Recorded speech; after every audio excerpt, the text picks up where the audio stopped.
Hello, this is Dr. Grande. Today I will analyze the case of Tyler and Nikki McCain. First, I'll look at the background of this case, move to the timeline of the crime, then offer my analysis. Tyler Scott McCain was born on March 29, 1985, and lived in Anderson, California. This is 10 miles south of Redding.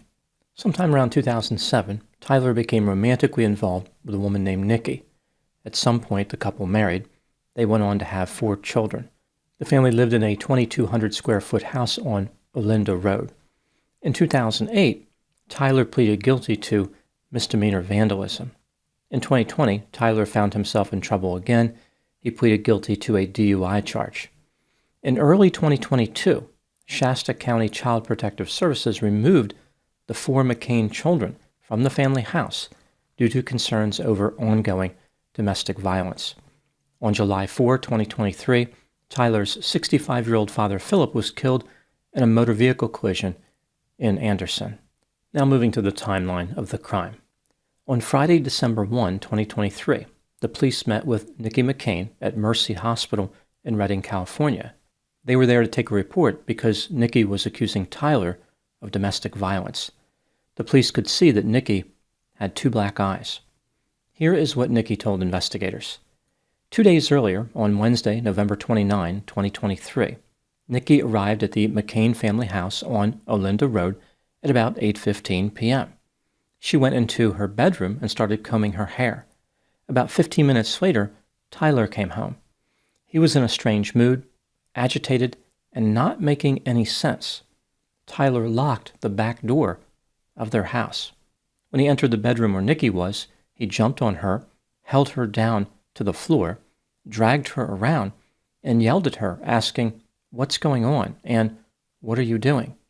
Nikki said that he had a glazed, scary look in his eyes, as if he was having some type of mental health episode. She attempted to calm Tyler down, but was not successful.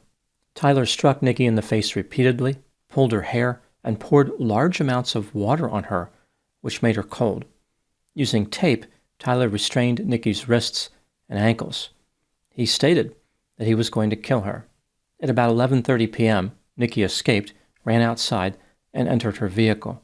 Tyler ran outside as well, jumped on the hood of her vehicle, and told her to stop.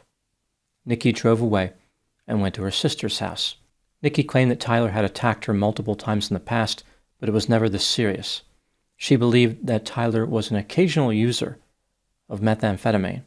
Tyler McCain was arrested and charged with corporal injury to a spouse, false imprisonment, criminal threats, and assault with force likely to cause great bodily injury. He denied attacking Nikki and said that he last saw her on November 29 at 8 p.m. To explain the injuries that she sustained, Tyler said that he believed she had been in a fight with another woman. He also thought that she was having an affair with another woman. Initially, Nikki did not have any plans of going back to live with Tyler. However, by March 2024, she ended up back at the McCain family house in Anderson. Tyler was still facing felonies related to domestic violence for allegedly attacking Nikki, so Nikki was living with a man who she was going to have to testify against in an upcoming trial. On May 22, 2024, Nikki McCain was reported missing by her sister. She was last seen 5 days earlier, on May 17. During the early morning hours of May 18, Nikki took an Uber to her house in Anderson. On May 25, a person discovered Nikki's 2002 Chevrolet Avalanche abandoned near Highway 36, about 42 miles west of her house. Investigators said there was an overwhelming odor of decomposition coming from the truck bed, and they found a white sheet containing Nikki's blood. On May 29, 2024, as the search for Nikki continued, Tyler McCain was arrested and charged with forgery. He allegedly tried to cash a joint tax return check from the U.S. Department of Treasury. In July 2024, the domestic violence charges against Tyler were dismissed. Nikki was missing, therefore she could not testify against him. Without her testimony, the state didn't feel confident about their case. On April 1, 2025, Tyler McCain was pulled over after allegedly failing to stay in his lane and throwing objects out of his vehicle's window. The police found the partially burned driver's license of Nikki McCain in Tyler's wallet. At the time he was pulled over, Tyler's driver's license was suspended. He should have known that driving on a suspended license was illegal, considering how he had been convicted multiple times for the same offense. In March 2025, 10 months after Nikki disappeared, Tyler spoke at a press conference. He asked for Nikki's safe return, saying, "We miss you." Tyler also said, quote, "I apologize to everyone, especially my children, my wife's family, mine as well. I'm just here in support, so anything that I can do, I want to do that." Unquote. On August 20, 2025, Tyler McCain was arrested and charged with first-degree murder. He was facing other charges as well, for example, illegal possession of a firearm, illegal possession of ammunition, the forgery charge from May 29, 2024, and the state refiled the domestic violence charges against him, which had been dismissed in July 2024. At the time I'm making this video, Nikki McCain remains missing, and Tyler McCain is working his way through the criminal justice system. Now moving to my analysis. Tyler McCain maintains his innocence, although it does not appear as though he has many supporters. If he did, maybe they would argue that Nikki is not dead, or she is dead but someone else killed her. The state, of course, would disagree. They have not released all their evidence against Tyler due to concerns about compromising the investigation, but they clearly believe they can build a strong case against him. This brings me to the question, is Tyler guilty of murder?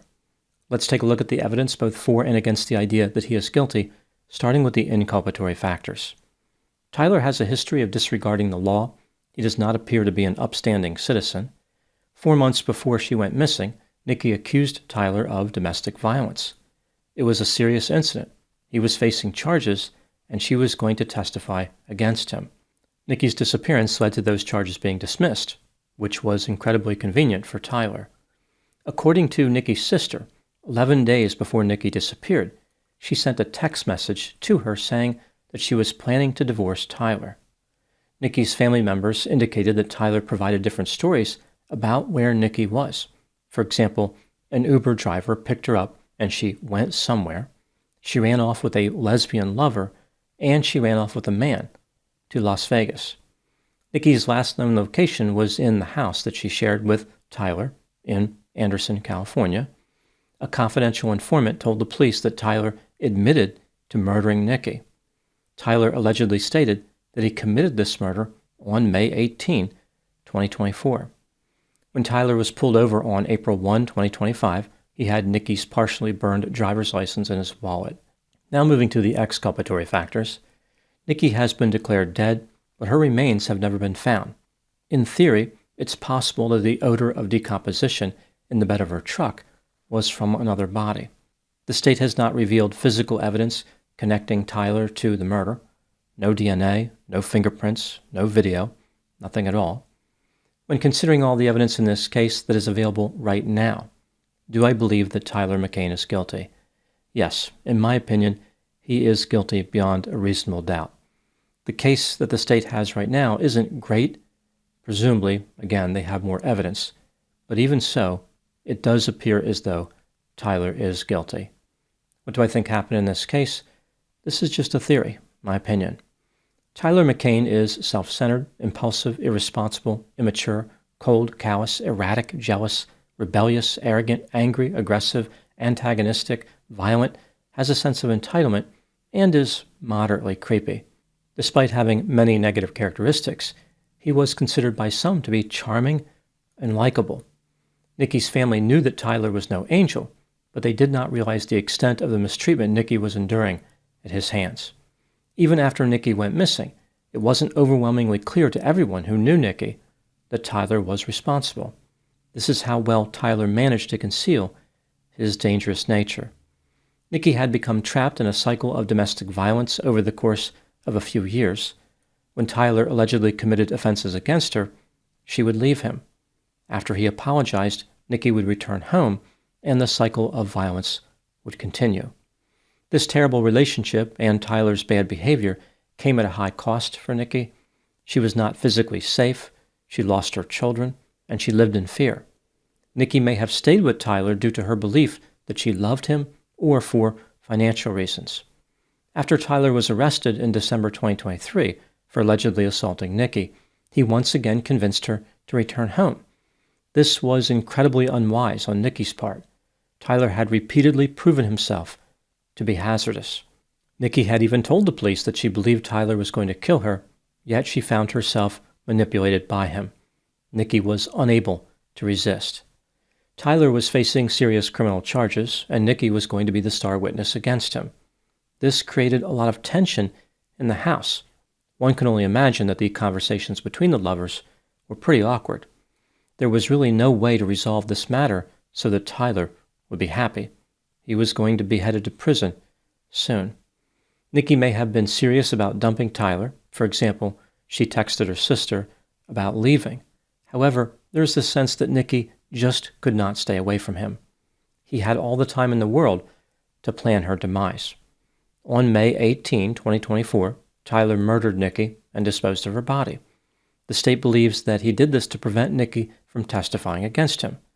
This is a good theory that seems reasonable, but it's also possible the murder was impulsive. Tyler had proven himself to be erratic. He did not need a reason to be dangerous. Now moving to my final thoughts.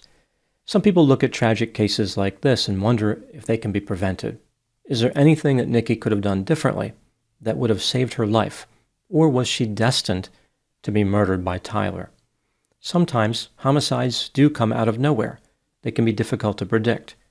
In this case, however, it is pretty clear that Nikki should have left Tyler for good a long time ago, long before December 2023, when he allegedly attacked her. This tragedy illustrates how destructive and seductive the cycle of domestic violence can be. It's like a black hole, pulling romantic partners in. Victims always believe the offender is going to change, maintaining an unrealistic hope about the future. They tell themselves the most recent episode of violence was the last. The offender has learned their lesson. Nikki believed that Tyler tried to kill her, yet she once again found herself living in the same house with him. If his alleged attack did not serve as a wake-up call, nothing would have. Tyler could have flat out told Nikki that he was going to murder her, and she would have been there waiting for him. The power of manipulation and charisma should never be underestimated. What about the role of society in Nikki's death? If Nikki was unable to protect herself, could some type of intervention have prevented this terrible outcome? The state intervened when it removed Tyler's children, but Nikki was not shielded from his wrath. The uncomfortable reality is that the only intervention powerful enough to save Nikki would have been one that removed her free will, forcing her to be separate from Tyler. This would have been a violation of her rights. In a free society, people are allowed to make terrible choices, allowed to gamble with their lives. They are even allowed to make decisions that are fatal. The ability to self-destruct is a protected freedom. Those are my thoughts on the case of Tyler and Nikki McCain. Thank you so much for watching. I'll talk to you soon.